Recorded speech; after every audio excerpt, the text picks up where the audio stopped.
Hello guys, welcome. I'm Samantha the Introvert, and today I will be doing my personal recap on episode 2 of Next Prince the series. So let's get into it.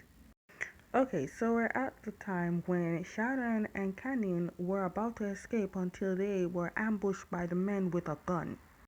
Luckily, the father was there to help, only for them to escape. But Canyon was so shocked to move, so the father ordered Sharon to take Canyon. And of course, Sharon really did listen because, let's be honest, his job is to keep the prince safe. All the time, Canyon is pleading to Sharon to let him save his father. But in my opinion, Canyon couldn't do anything because that fencing did nothing for him. He would be a lost cause if he tried to save anyone. This whole situation was smart and stupid at the same time. The stupid part for me is that they could have taken the Range Rover but ended up taking a bike. The smart thing in that opinion is that it's kind of good because unlike cars, bikes can go through traffic with ease and go through corners. They're good. Let me tell you something. Other than that fighting they did, it got downgraded ever since episode 1, but I would have been gone, but I stayed because Z and new news character got chemistry. Now, whoever is in charge of this editing and the 3D thing, he did or she did a good job. All I want to know is whoever wants to get rid of Cannon is a part of the Snake Castle team, but why and who? They ended up at a hotel to get some rest before their next full journey. Z looks so good and Black brings out the buffness. Look at his arms. Anyways, Canyon is upset because Sharon is taking out his SIM card out of the phone, but Sharon said it's for his safety. But Canyon said that he doesn't want his father to be able to not get through with him. But Sharon told him that the father would never risk Canyon's life to do it. Basically telling him that he knows the situation. Why would the father call him? Later, Canyon waited until Sharon is asleep, so he used an handcuff to handcuff Sharon to escape. Canyon took his phone, but when he checked it, he realized that it made no sense that he brings it because he has no SIM card to make any calls. And what's stupid about this is that he exposed himself in public. If the enemy saw him, how will he defend himself? But luckily, he didn't get too far and Sharon found him. Boy, you would have put your father effort to waste. Now, before we get any further, I would like to say one thing. I cannot pronounce the palace's names, so I will just say their houses like Harry Potter. So, all four houses assembled at the king's arrival. The king sat down just to hear the achievements of the houses and what they've been through, except for one house. One house has not been achieving much. He asks the king for help, but the king refuses. And you would think that that refusal will really send this person to really hate the king. But he doesn't give that, even though in his eyes he feels like he's giving that evil vibe. After the meeting, the king asked his son to join him in a room to say something important to him. The king then revealed that his only grandson that the king's son thought is dead is actually alive.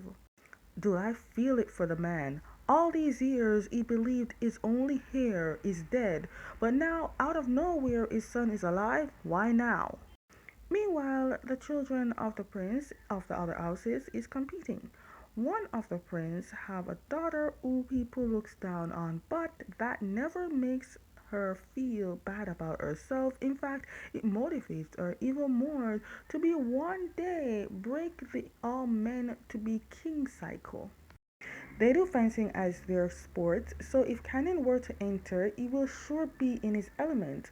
No wonder the stepfather keeps training him to do fencing. These two have a relationship that no one should know, and I am here for it.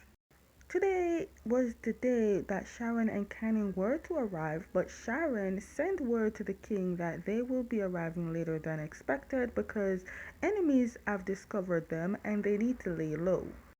So they take in a plane, and Sharon tells Canyon that the reason they didn't take the business class, which is the fancy seats, is because they have to be taking these type of seats because the fancy seats will attract them because there's less people around them and he can't do that. So, in order to have more witness, they are to sit here. You know, the better way to be actually protecting him.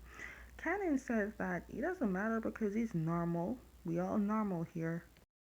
But then they hit turbulence, and when Sharon looked out the window, he looked very scared.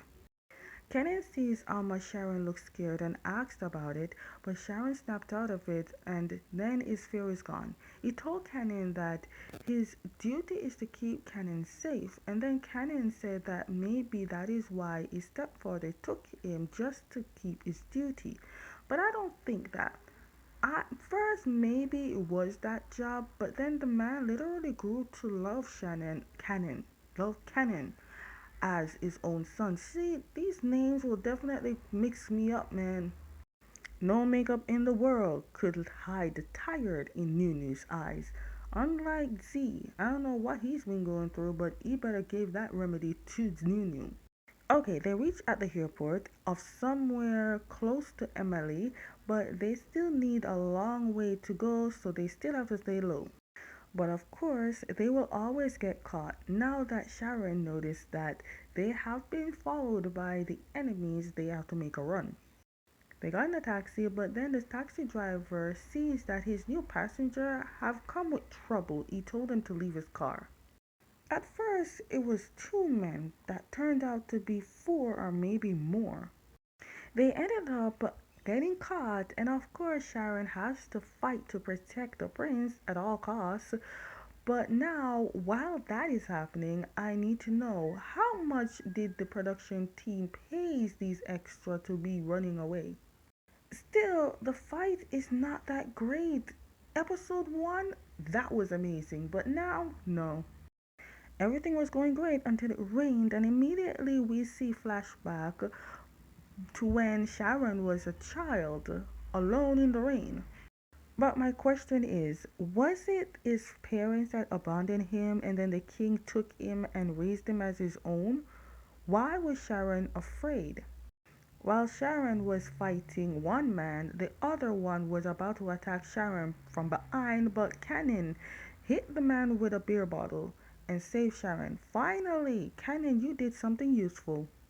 But the problem is now that everything is all good. When Sharon was fighting the evil people, he took his jacket off that had his phone in it. But shockingly, I find it very weird that the phone is in perfect condition. In reality, never. It would never happen. It would be broken. They got away and found a book place to hide to change their clothes. Then the store owner came and he saw them was about to call the police until Cannon used his cuteness to ask the owner to borrow his phone so he can make an important call because Sharon realized that he got careless and lost the phone he has. Sharon ended up calling his friend to get them, which turned out to be the friend that would have met them earlier before the fight. Honestly, we should be glad that Sharon even know the number. I only know one number, my own father. And I mean only one number because I don't even know my own number. But then the friend looked at Kenan and asked Sharon to tell him what's the connection he has with Kenan. And Sharon said it's his younger brother. But when they got to the friend's place, he noticed that Sharon is treating Kenan very differently. Again, he asked the relationship because he doesn't even believe that they're brothers. So Kenan told the friend that they are dating, and that part the friend actually believes. I guess the friend knows Sharon's type. This whole thing about dating, Kenan is getting very awkward. So Sharon asked his friend to speak in private. After that private talk, the friend finally knows who Kenan is and now he's treating Kenan differently. It's the 90 degrees respectful bow for me. Kenan asked Sharon why he told the friend, but Sharon said that he can trust him. Every time I looked at him, he reminded me so much of Pert. You know, the Pert that was in Kin Porch? Okay, so he made it to platform 3 and 3/4. Anyways, Fern executed a plan for them to escape without getting caught. The fact that the friend disguised himself and dressed as a policeman to distract the bad guys, I love it for him. I also want to know where he gets his outfit and is confident to be brave. See, there were so many thoughts running in my head, but then I saw Z's outfit and I'm like, what the hell, old man? Now that the plan I've succeeded, next stop is the kingdom of Emily, with no more delays. I have never been on a train before, but it does look like the same layout as a plane. And before you ask, no, I've never been on a plane before either. The king tells his son that he is sick and before he dies, he wants to leave the kingdom with a worthy heir, so he is planning to host a game.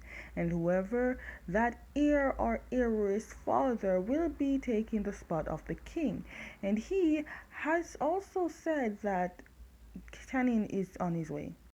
Honestly, both the real father and Canin have a lot to learn from each other, and most importantly, Canin have a lot to learn about where he's going to live. The most part is that he must not put the stepfather training to waste. Okay, guys, that is the end of my personal recap on episode 2 of the next Prince series. Stay tuned for episode 3.